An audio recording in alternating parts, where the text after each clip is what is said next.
Widows பே episode 2. இந்த episode ஒரு பயங்கரமான சம்பவத்தோடு தான் தொடங்குது. நடுராத்திரி, எல்லா இடத்துலையும் ரொம்பவே இருட்டாக இருக்கிற ஒரு டைமில் திடீர்னு ஒரு சர்ச் பெல் சத்தம் கேட்குது. ஆனால் இதில் ஒரு பிரச்சனை இருக்குது. அந்த மணியை யாரும் அடிச்சிருக்க முடியாது.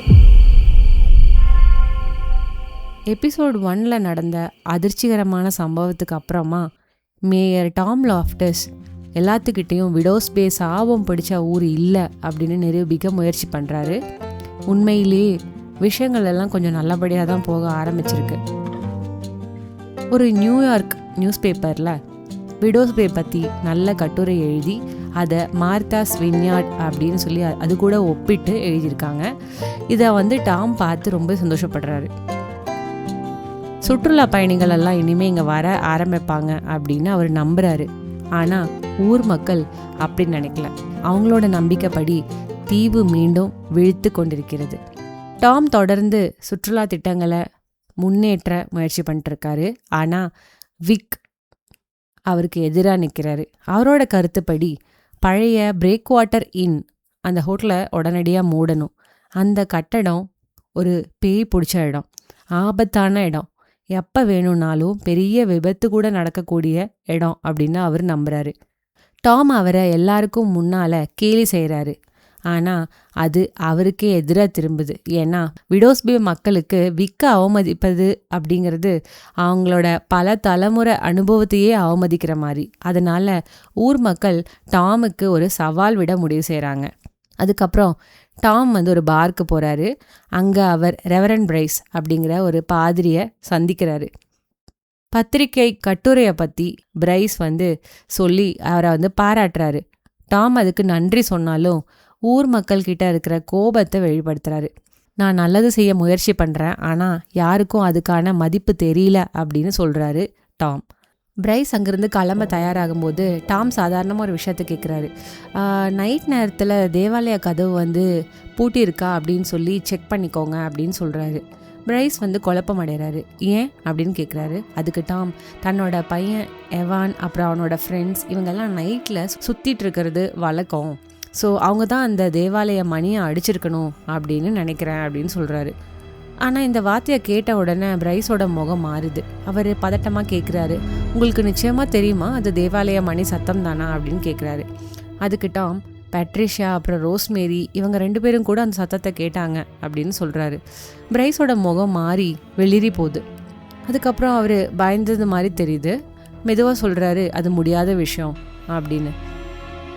டாம் உடனே கவனிக்கிறாரு, எல்லாம் சரிதானே அப்படின்னு.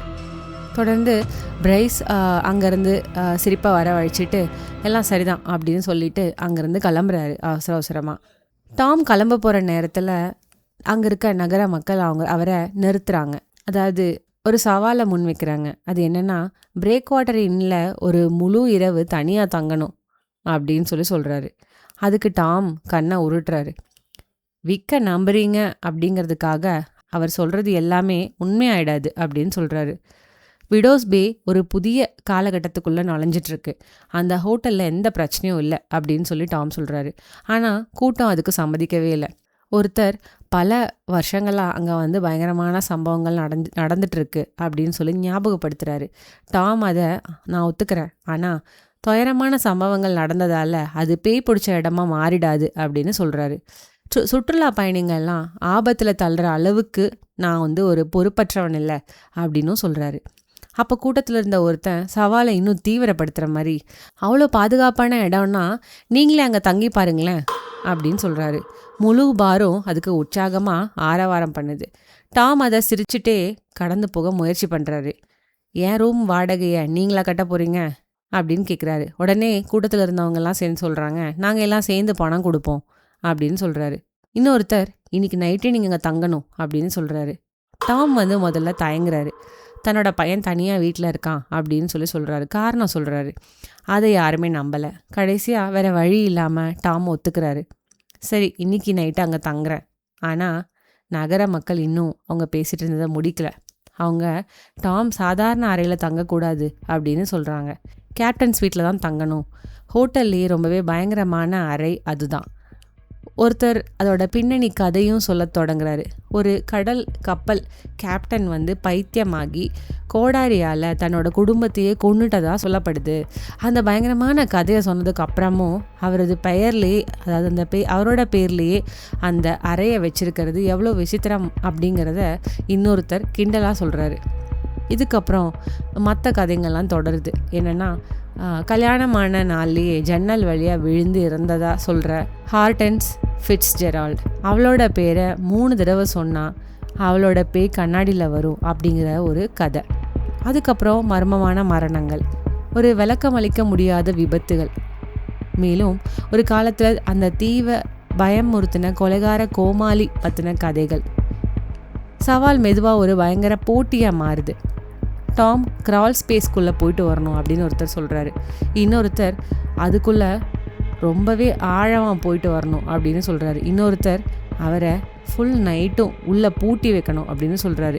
இந்த கட்டத்தில் டாமுக்கு தப்பிக்கிற வழியே இல்லை அப்படிங்கிறது புரிஞ்சிருது. அவர் வேறு வழி இல்லாமல் ஒத்துக்கிறாரு. ஆனால் ஒரு நிபந்தனை வைக்கிறாரு. இதை நான் பண்ணேன்னா இனிமே இங்கே சுற்றுலா பயணிகள்லாம் வந்தால் அவங்கள பயமுறுத்துகிற மாதிரி இந்த கதைங்களையெல்லாம் நீங்கள் சொல்லிட்டு இருக்கிறத நிறுத்திடணும் அப்படின்னு சொல்கிறாரு.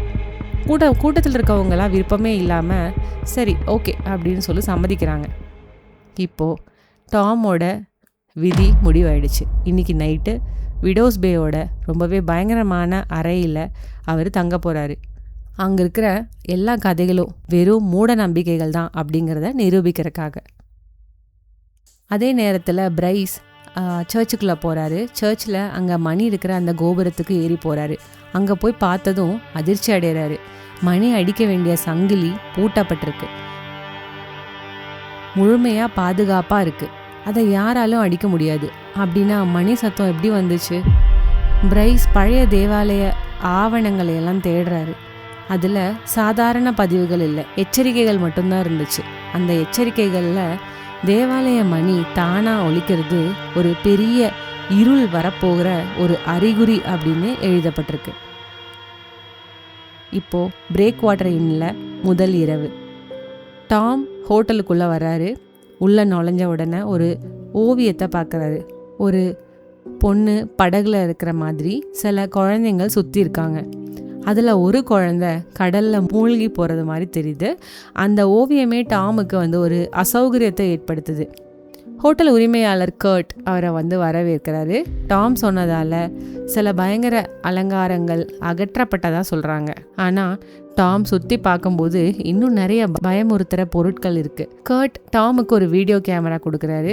ஊர் மக்கள் அவர் உண்மையாகவே நைட்டு ஃபுல்லாக இங்கே தான் தங்குறாரா அப்படிங்கிறத பார்க்க விரும்புகிறாங்க.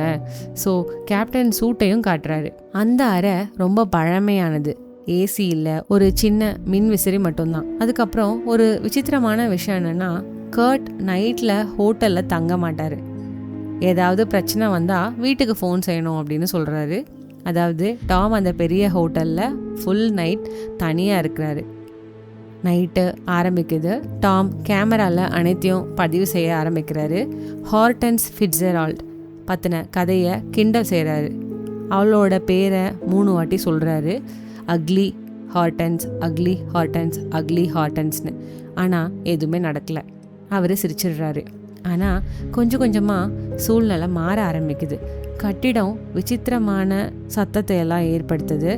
அந்த காலியான வெராண்டா ரொம்பவே அமைதியாக இருக்குது. டாமுக்கு மெதுவாக பயம் வர ஆரம்பிக்குது. அவரோட பையன் எவானை ஃபோனில் தொடர்பு கொள்கிறாரு. ஆனால் அந்த சைடு யாருமே அதை பிக் பண்ணலை. இந்த அமைதி அவரை இன்னும் பயமுறுத்துது, பதட்டப்படுத்துது. அதுக்கப்புறம் ஹோட்டலில் விசித்திரமான சத்தங்கள் கேட்க ஆரம்பிக்குது. யாரோ பேசுகிற மாதிரி, நடக்கிற மாதிரி. டாம் உண்மையிலேயே தனியாக இருக்காரா அப்படின்னு சந்தேகமே வருது. ஒரு குரலை தொடர்ந்து சென்ற டாம் ஹோட்டலுக்குள்ள இன்னொரு நபரை பார்க்குறாரு. அவரோட பேர் வில்லியம். அவரும் அங்கே தங்கி இருக்கிற விருந்தினர் அப்படின்னு சொல்கிறாரு. முதல்ல டாம் அதிர்ச்சி அடைகிறாரு. அதுக்கப்புறம் 2 பேரும் உட்காந்து பேச ஆரம்பிக்கிறாங்க. வில்லியம் ரொம்பவே அமைதியானவர். டாமோட கனவுகளையும் திட்டங்களையும் புரிஞ்சுக்கிறாரு. அதனால் டாமுக்கு அவர் மேலே நம்பிக்கை வருது. பேச்சு மிகவும் தனிப்பட்ட விஷயங்களுக்கு போது. டாம் தன்னோட சின்ன வயசு வாழ்க்கையை பற்றி பேசுகிறாரு, தன்னோட அப்பாவை பற்றி பேசுகிறாரு, விடோஸ் பேயில் கேட்ட சாபம், பேய், பயங்கர கதைகள் எல்லாத்தையும் பேசுகிறாரு. அந்த நினைவுகள் இன்னும் தன்னை பாதிக்குதுன்னு சொல்கிறாரு. வில்லியம் அவரை ஆறுதல் படுத்துகிறாரு. பேய்கள்லாம் எதுவும் கிடையாது, அவங்க அது எல்லாமே கதை மட்டும்தான். இந்த சவாலை நீங்கள் முடித்து எல்லாருக்கும் உண்மையை நிரூபிங்க அப்படின்னு ஊக்கப்படுத்துகிறாரு. கடைசியாக டாம் கொண்டு வந்த லிஸ்ட்டில் ஒரே ஒரு வேலை மட்டும்தான் மிச்சம் இருக்குது. ஹோட்டலில் க்ரால் ஸ்பேஸ்க்குள்ளே போயிட்டு பார்த்துட்டு வரணும். டாம் கேமராவை எடுத்துகிட்டு உள்ளே போகிறாரு. முதல்ல எதுவுமே இல்லை. அதுக்கப்புறம் ஏதோ ஒரு அசைவு சத்தம் கேட்குது. வில்லியம் அப்படின்னு கூப்பிடுறாரு, பதில் இல்லை. மறுபடியும் கூப்பிடுறாரு. அப்போதான் பின்னாடி இருந்து வில்லியமோட குரல் கேட்குது. டாம் பயந்து போகிறாரு. அதே நேரத்தில் இருட்டில் யாரோ அவரை நோக்கி தவழ்ந்து வர மாதிரி தெரியுது. அந்த விளக்கோட ஒளி முகத்தில் படுது. டாம் அப்படியே உறைஞ்சு போகிறாரு. அது அந்த கொலைகார கோமாளி. டாம் அலறாரு. அதுக்கப்புறம் பிளாக் அவுட் ஆகுது. மறுநாள் காலை டாம் கர்ட், ஷெரீஃப் பெஷீர் அப்புறம் விக்கை சந்திக்கிறாரு. நைட்டு நடந்தது எல்லாமே அவங்கக்கிட்ட சொல்கிறாரு. வில்லியம்மை சந்திச்சதாக சொல்கிறாரு, மணிக்கணக்காக பேசினதாகவும் சொல்கிறாரு. ஆனால் யாராலையும் வில்லியம் இருந்ததுக்கான எந்த ஆதாரத்தையும் கண்டுபிடிக்க முடியல.